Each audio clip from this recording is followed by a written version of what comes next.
Hello, my name is Carly, and I'm here with my squeaky chair, bringing forward a energetic reading for the collective here on YouTube today. It is very early in the morning, and I could not sleep, so here I am. There was some message that wanted to come through for you. What does the collective need to know?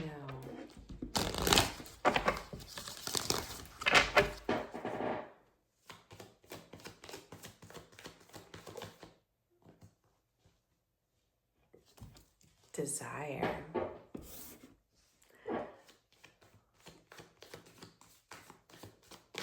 Desire.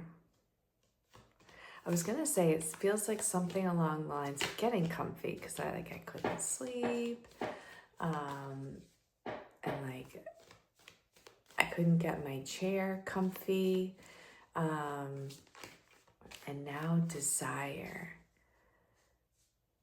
Yeah, something's making you uncomfortable. Okay, let's go with that. Desire. Tell me more about this desire. What's making the collective uncomfortable? What's making the collective uncomfortable? Desire. I think in general, desire makes you uncomfortable. You feel like you don't, who are you to desire this? I feel like there's definitely some self-worth here. Some self-worth coming through where desire is uncomfortable.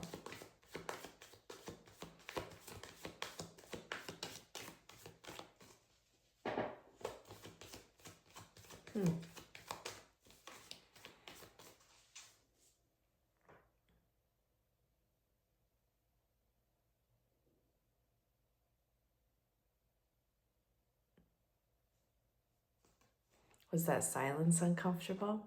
It was for me. What is this? Like I'm really having to pull for this message, which is strange because, okay, there's something keeping you awake at night. And it feels like some deep desire and it's really making you uncomfortable. And I don't think you even know what the desire is. You don't know what you desire. You don't know what you want. And that's making you uncomfortable. Which it should, right? How do you know where to go if you don't know what to desire? And I'm not judging. I've been there. But a lot of what I talk about on here is following your desire. So how do you even get to that point? How do you, okay, so what's some guidance for the collective here? How do they get to knowing what they desire? I mean, obviously, you know the words like go inward, go to your heart, and this and that, but sometimes you're just in it so deep, you can't get there. There's too much noise, too many distractions, too many should-dos, to-dos, shoulda-dones going around in someone's mind. I'm very curious what this card is, because it just kind of softly fell out. Wisdom. A gentle wisdom. I feel like that's what you're lying awake in bed thinking about, is how do you get out of this place? I'm picking up on someone who is very wise, but also a good critical thinker, good problem solver, can always figure a way out, figure out a solution. And now you're lying awake in bed, tossing and turning because you can't figure this one out because it's not a logical thing. This can't be figured out. It is in your heart.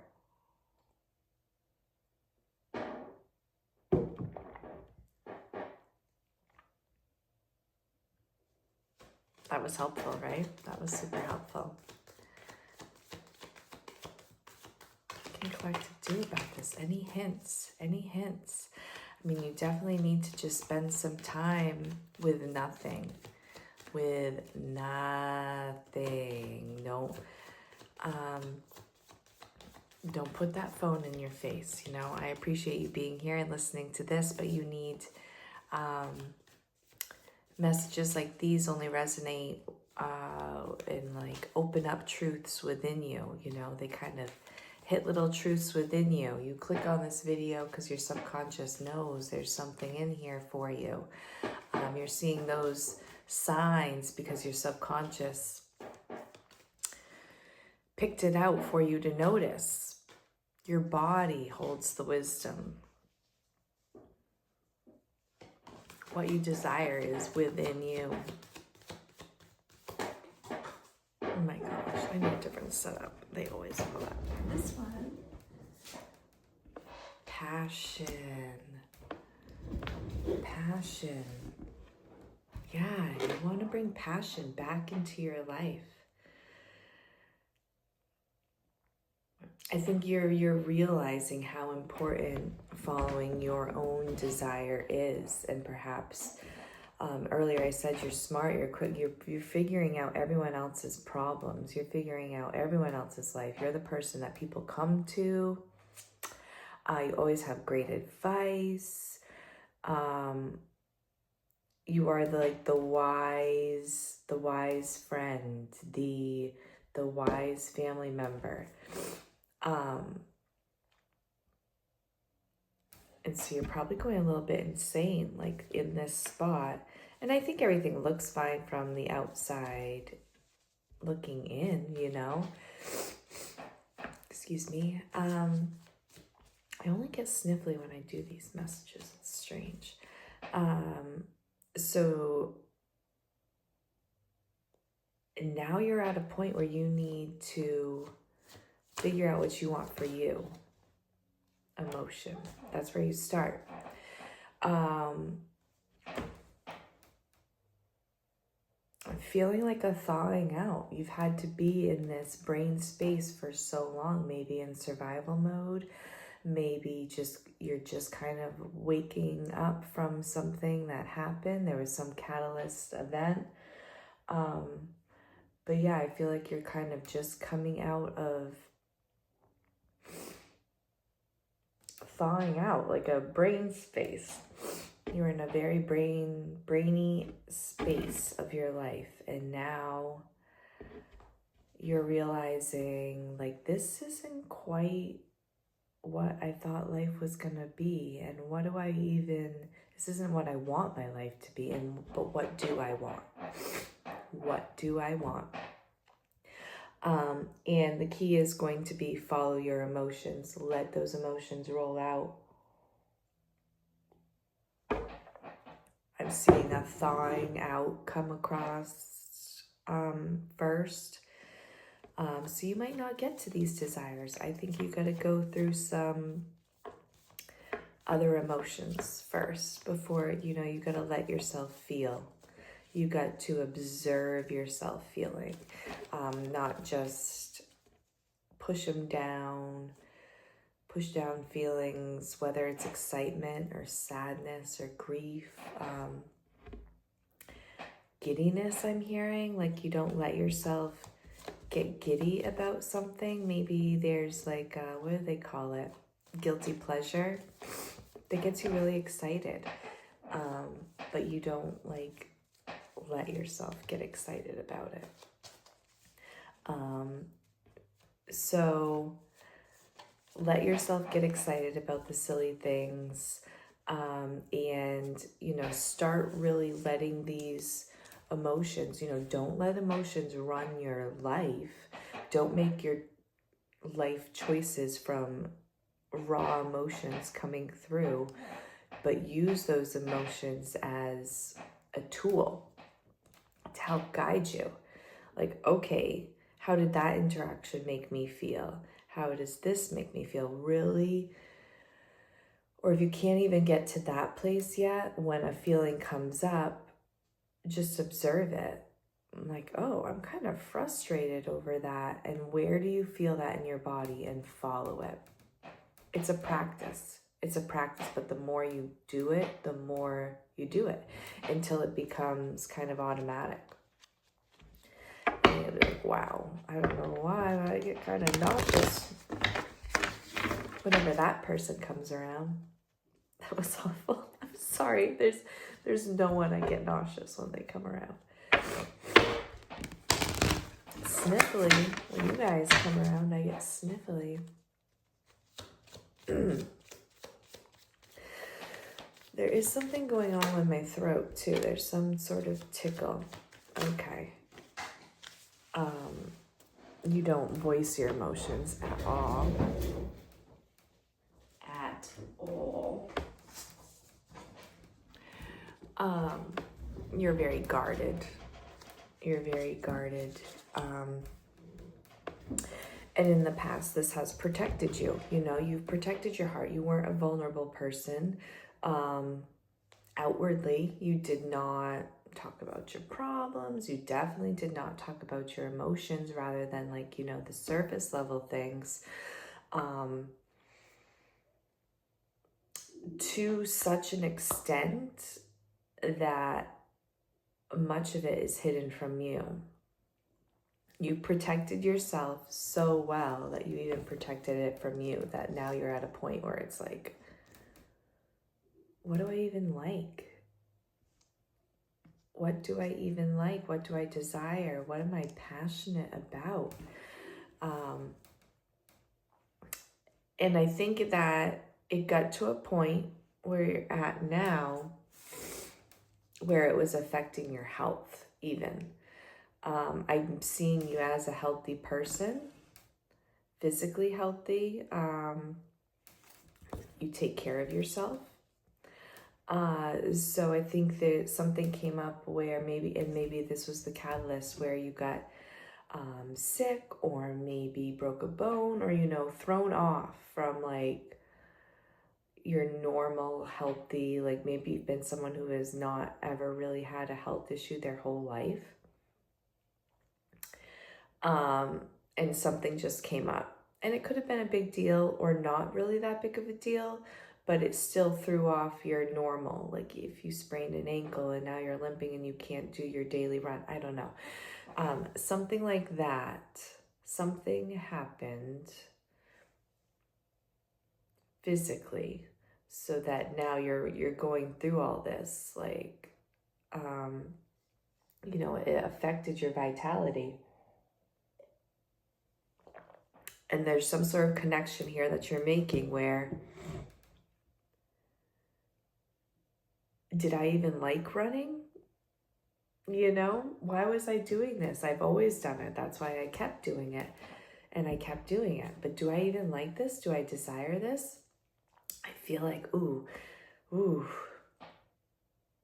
you might be in a bit of what we like to call an ego death. Things that you used to desire or think that you desired, things that you used to be passionate about, things that you did. None of it is seeming like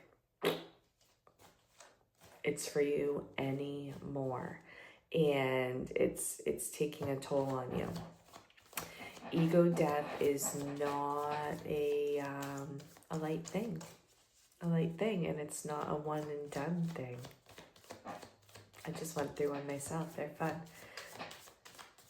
You get better at them. I don't know if this is the first one for you. It feels like a big one. It does feel like a big one. The world's going to be different after you go through this. So what's coming up? This is where they're at. What's coming forward? What's coming forward for them? And this is not easy. This is, you know, take care of yourself. Listen to your heart. Listen to your throbbing ankle.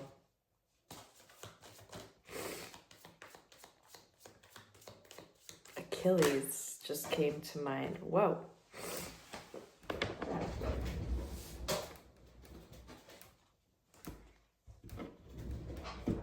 There's something about Achilles and ankle. I don't know much about him.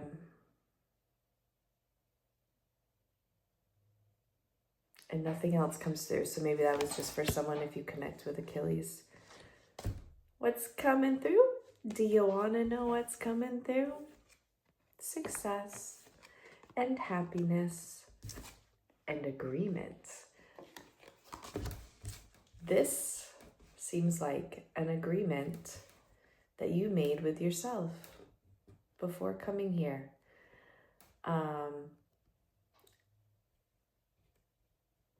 It's my belief that we have like soul contracts. You know, we have certain lessons that we agree that we'll try to learn while we're here. Of course, we all have free will and do what we want.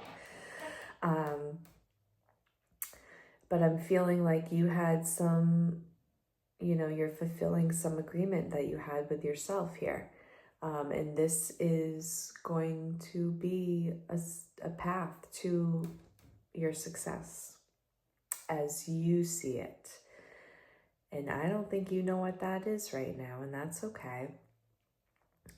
It's also leading to happiness, true happiness.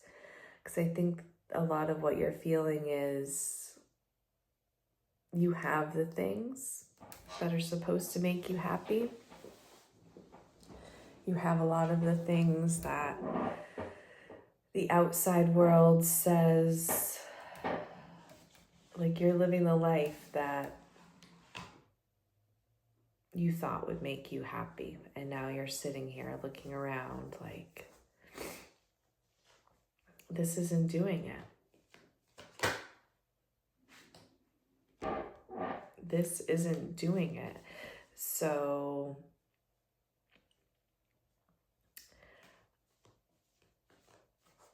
stay strong. Things will come back. Listen to yourself. The biggest advice here is definitely listening to your emotions. Start using your emotions as a tool. Good luck. Good luck. I know you can do it. You don't have any other choice, right? You can't go back. You can't go back. I'm sorry. Ego death. That person's gone. And you're in this this phase of in between where things are still dying off. I will say from experience, the easier you let things go and the less you try to resist, the easier this process goes. The more you try to resist, the harder it is. So good luck. I hope you have a beautiful day. I love you.